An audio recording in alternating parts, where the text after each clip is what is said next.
Hello friends, आज मी बनवणार आहे घरच्या साहित्याने आणि झटपट होणारी सगळ्यांना आवडेल अशी लुसलुशीत आणि रसदार स्वीट डिश।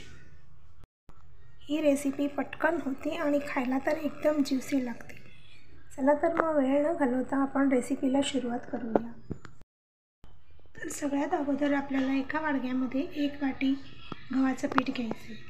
1 वाटी गव्हाचं पीठ घेतल्यानंतर ह्याच्यामध्ये आपल्याला 4 चमचे मिल्क पावडर घालायची आहे।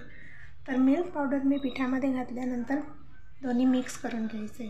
तर पीठ आणि मिल्क पावडर आपण चांगली मिक्स करून घेतली। आता याच्यामध्ये पाव चमचा वेलची पूड टाकायची आहे। वेलची पूड टाकल्यानंतर वेलची पूड पण आपण पिठामध्ये व्यवस्थित मिक्स करून घ्यायची आहे।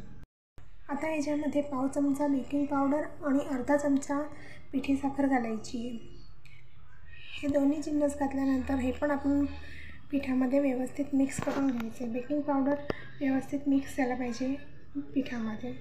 आता इथे मी 1 वाटी दूध घेतलेलं आहे। तर दूध आपल्याला थोडं थोडं करून घालायचं, एकदम दूध घालायचं नाही आहे। थोडं थोडं दूध घालायचं आणि पीठ आपण असं मिक्स करत जायचं। तर याप्रमाणे पीठ मिक्स करून झालेलं आहे। थोडंसं घट्ट आहे म्हणून आणखीन दूध टाकून घेतलेलं आहे। दूध टाकल्यानंतर मी परत हे मिक्स करून घेते आहे। पीठ थोडं घट्ट होतं म्हणून मिक्स करायला थोडं कठीण जातं आहे।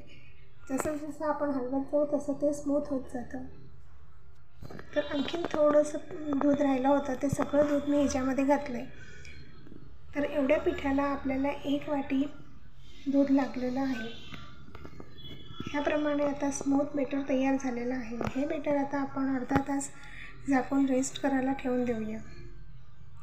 तर अर्ध्या तासानंतर तुम्ही पाहू शकता की पीठ आपलं एकदम स्मूथ झालेलं आहे। मध्ये गुठल्या होत्या त्या पण चांगल्या स्मूथ झालेल्या आहे। तर आता एका साईडला मी तेल गरम करायला ठेवलं आहे आणि एका दुसऱ्या पॅनमध्ये 1 वाटी साखर आणि तीच वाटी भरून मी पाणी घेतलेलं आहे। पाणी थोडंसं गळ्याच्या खाली घेतलेलं आहे। तर आता साखर आपल्याला पाण्यामध्ये चांगली विरघळून घ्यायची आहे। आपल्याला साखरेचा पाक करायचा आहे। पाक म्हणजे अगदी 1 तारी 2 तारी पाक करायचा नाही आहे। पाक थोडा घट्ट होईल तसा आपण पाक करून घ्यायचा आहे।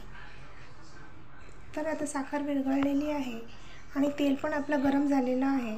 तर ह्याच्यामध्ये 1 पळीभर बेटर घेऊन पुरीच्या आकाराने आपल्याला बेटर ह्याच्यामध्ये सोडून घ्यायचं आहे आणि पुरीचा आकार करून घ्यायचा आहे। तर हे मी दोन्ही साईडनी चांगलं व्यवस्थित फ्राय करून घेणार आहे। तर ही पुरी आपल्याला फ्राय करायला जास्तीत जास्त 1 का 1.5 मिनटं लागतात। तर आपल्याला ही पुरी गोल्डन कलरची फ्राय करून घ्यायची आहे। पुरी आता चांगली गोल्डन झालेली आहे। आता आपण तेलामधून पुरीला बाहेर काढून घेऊया। तर ह्याचप्रमाणे आता मी दुसरं बेटर घेऊन तेलामध्ये असा गोल आकाराचं पाडून घेणार आहे। तर आता आपली ही पुरी पण एक साईडनी फ्राय झालेली आहे। तिची साईड आपण चेंज करून घेतली आहे। तर आता पुरी छान गोल्डन कलरची फ्राय होत आलेली आहे। ह्या साईडला आपला पाक पण तयार झालेला आहे। पाक आपल्याला एकदम घट्ट करायचा नाही आहे।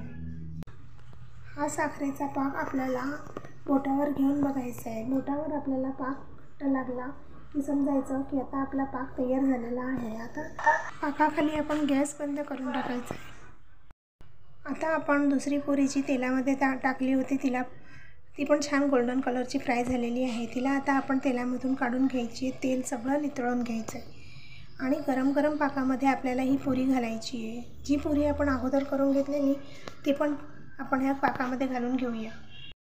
तर ह्याचप्रमाणे आपल्याला सगळे मालपुवे करून घ्यायचे आहेत। तेलामध्ये मालपुवे दोन्ही साईडनी छान कोट करून घ्यायचे। तर आता आपले हे मालपुवे सर्व करायला तयार आहे। तुम्हाला माझी ही मालपुव्यांची रेसिपी कशी वाटली?